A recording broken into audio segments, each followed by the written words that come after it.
ঘরে বসেই হবে দুর্গা দর্শন। বারাসাতে বিভিন্ন প্রান্তের দিকে নজর রাখবো, নিয়ে যাব আপনাদের বারাসাতে। দেখুন এবার বারাসাতের সেরা পুজোগুলো।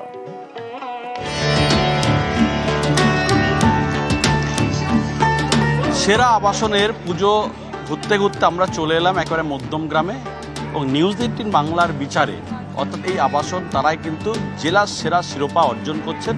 নিউজ 18 বাংলার পক্ষ থেকে একেবারে এই কর্তৃপক্ষের হাতে পুরস্কার তুলে দিচ্ছি। এই পুরস্কার আমাদের আরও উদ্বুদ্ধ করবে, অনুপ্রাণিত করবে। সামনে আমরা আরও বড় আয়োজন, বড় আনন্দ নিয়ে, বড় পুজো নিয়ে আমরা সবার সামনে আসব। ধন্যবাদ আরেকবার।